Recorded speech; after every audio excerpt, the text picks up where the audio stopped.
members of the, you are not supposed to be fourth, you are supposed to be third now, third rank of the. Thank you very much for every one of you, the print, the electronic, social media here. I'm here to address us once again in the course of our state history, Kogi State. And today I will be discussing what I have christened or titled, Why I Will Not Go to Tribunal. That is the heading. And the subheading is INEC and Judiciary, the biggest threat to democracy in Nigeria. INEC and Judiciary, the biggest threat to democracy in Nigeria. Fellow pressmen, in all thriving democracies around the world, the election management body like INEC and the judiciary are its sustaining pillars.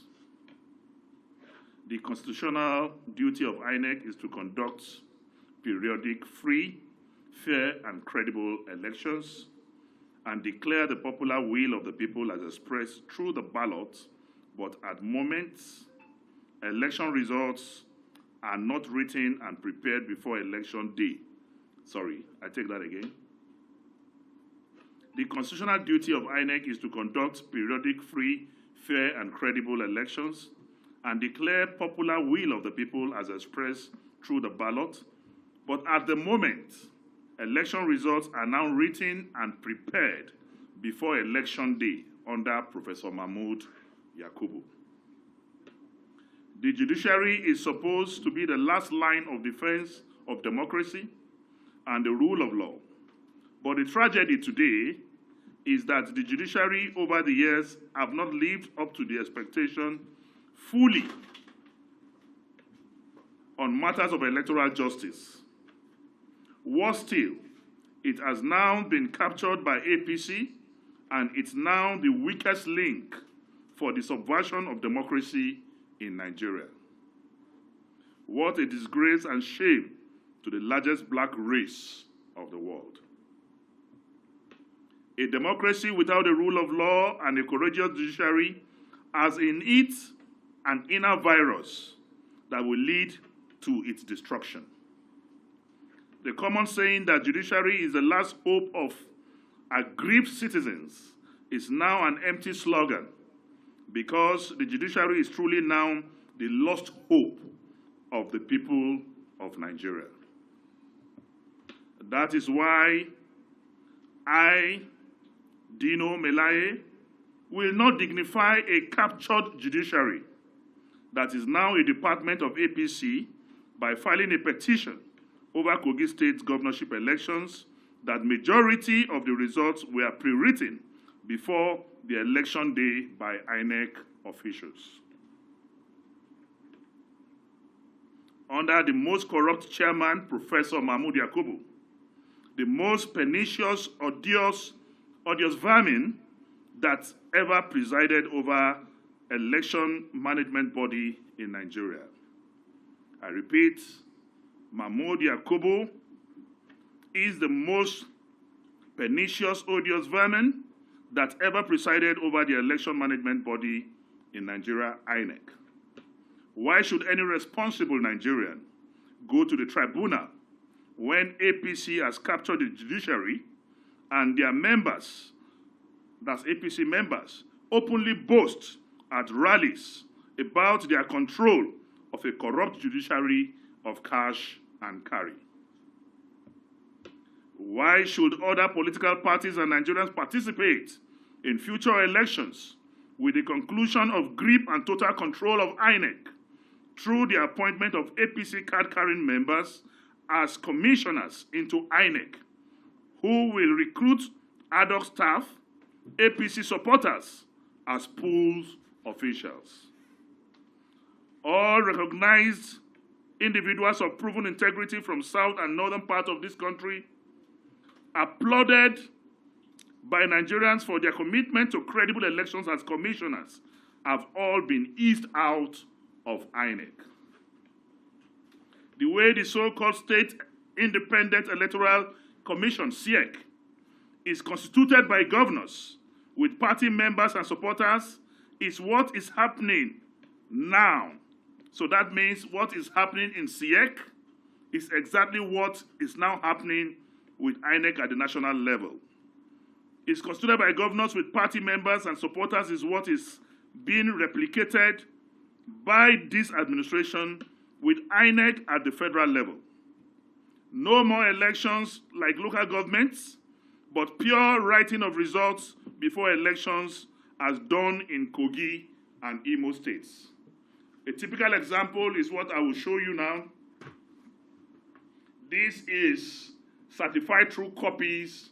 So when SDP was shouting all over the air that they need INEC and they need the tribunal to give them order for INEC to release documents to them, we got these documents last week.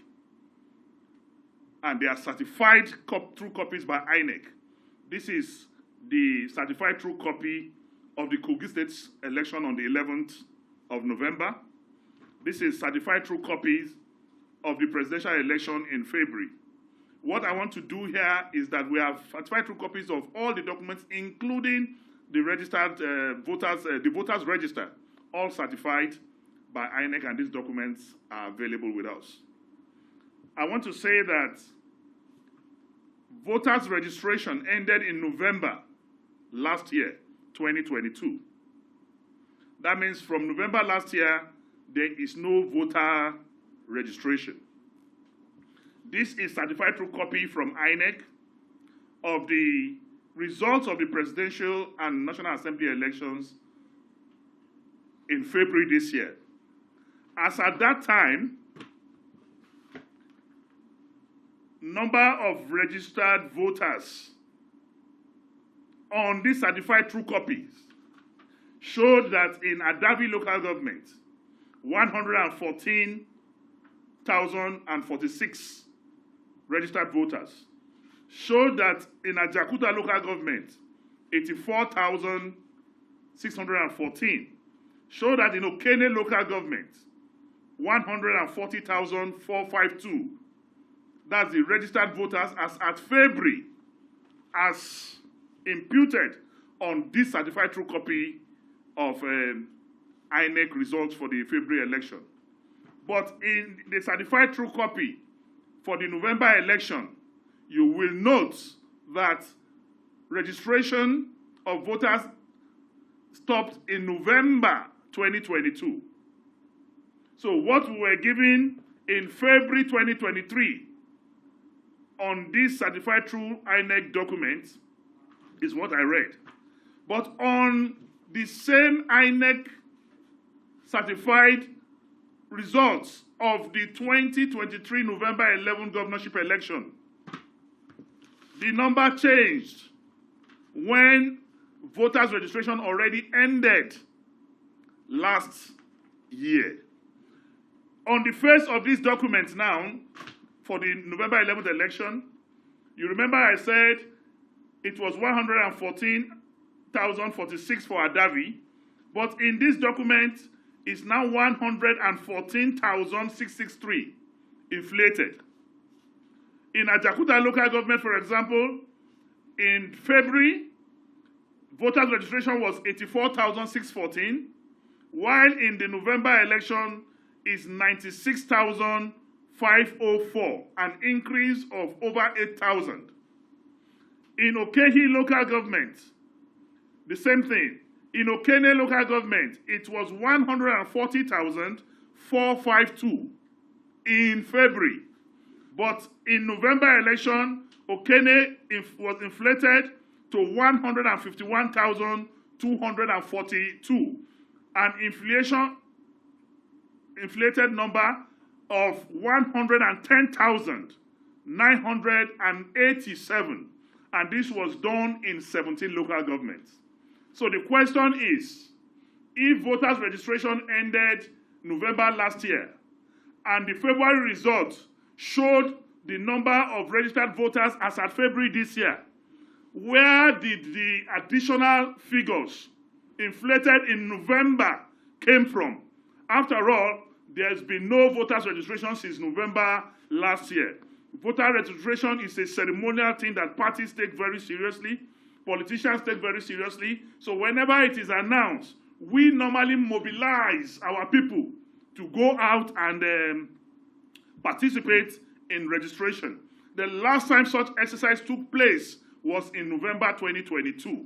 But because they have increased or allocated votes that were beyond the registered voters, so they had to up the registered voters up to justify.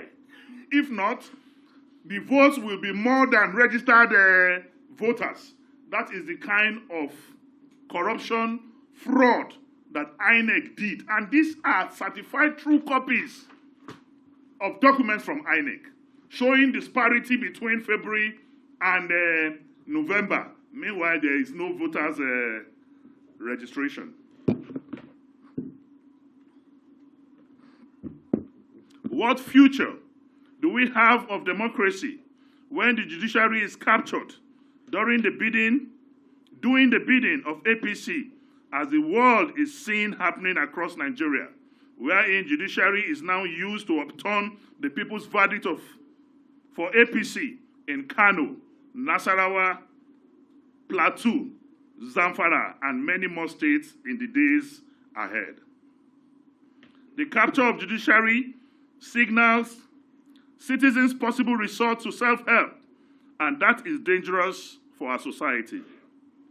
That is how democracy dies, when political elites repudiate or reject the norms and values on which democracy is practiced, and the judiciary is captured and unable to do electoral justice. The Presidential Election Tribunal judgment was written in partisan stationery. The CTC of Kano gubernatorial appeal significantly differed in the whole section from verbal judgment delivered by the Court of Appeal. The 3 paragraphs of the judgment declared to be clerical errors by the Court of Appeal, surprisingly and curiously, do not have spellings error.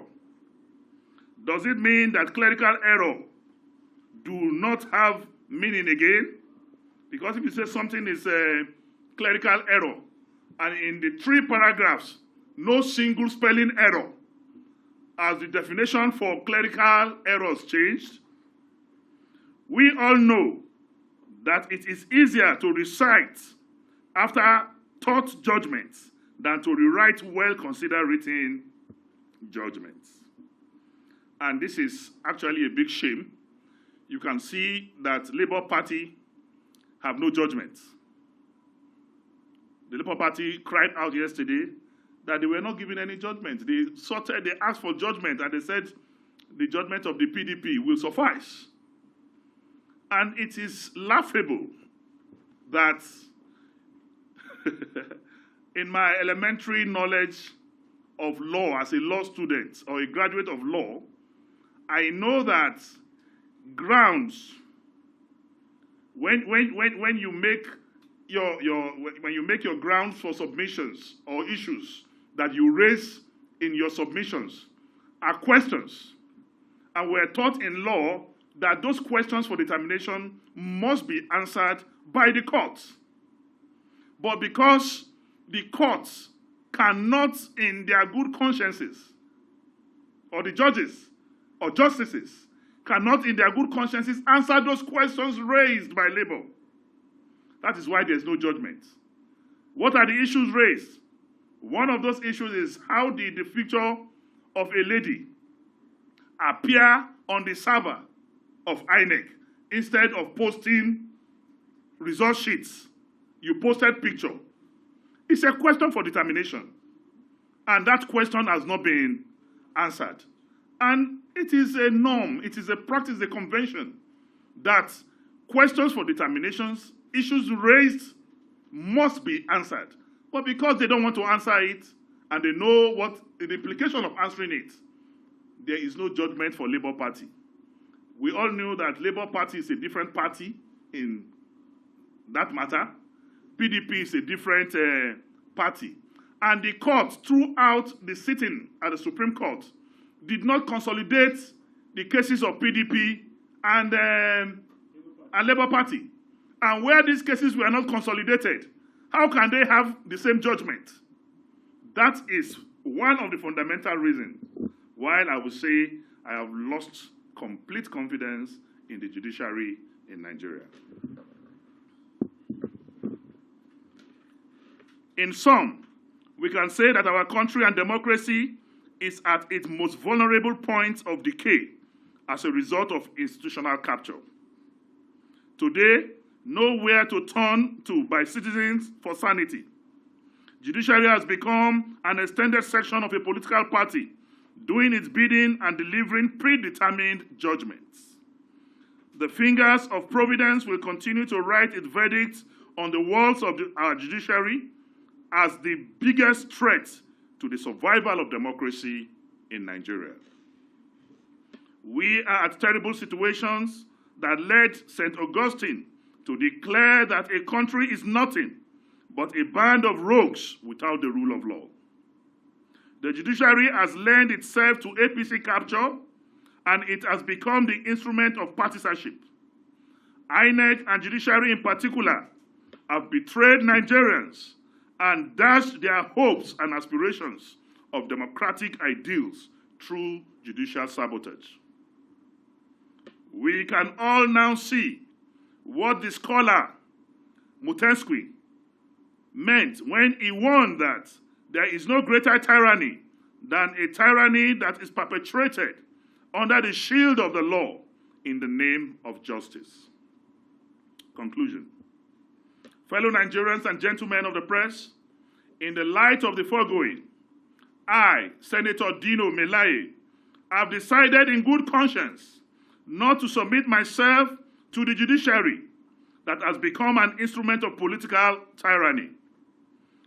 Just as Pa Awolowo declared after the 1993 rigged elections, when asked why he refused to go to the tribunal, our sage, Obafemi Awolowo, said that he will not because the judiciary is corrupt and will not do justice.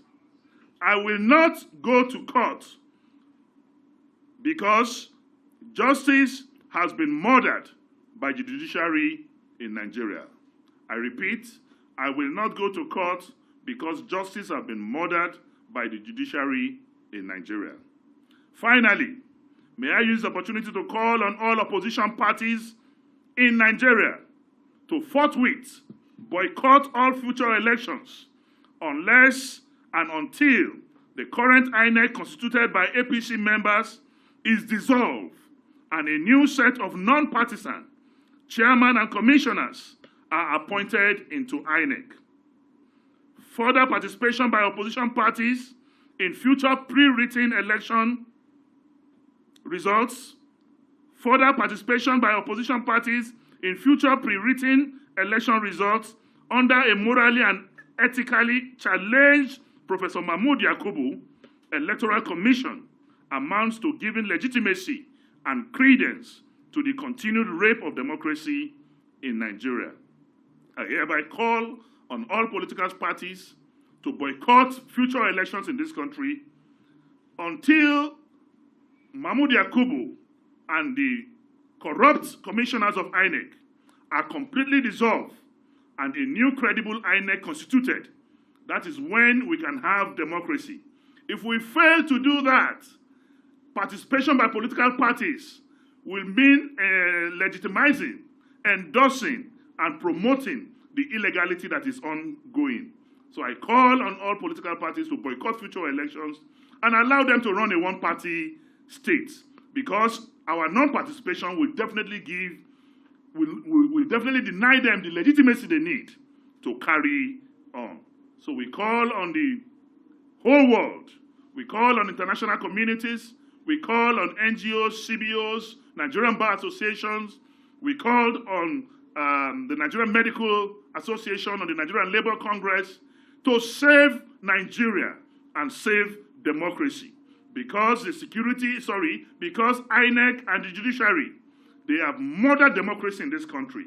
They have become appendages of APC, and results are written even before elections. The National Assembly will have to stop keeping silent in this very satanic issue. The battle to salvage our country from these economic cankerworms and financial scavengers is a battle of no retreat, no surrender. We will continue to speak. We will continue to protect our democracy by asking for the right thing to be done. We call on Mahmoud Yakubu to either voluntarily resign or INEC be dissolved in the light of the foregoing, so that credible Nigerians will take over INEC and the judiciary must become born again before Nigerians begin to resolve into self-help. A word is enough for the wise. I'll take questions if there are. My deputy, the PDP, and the campaign council. Thank you.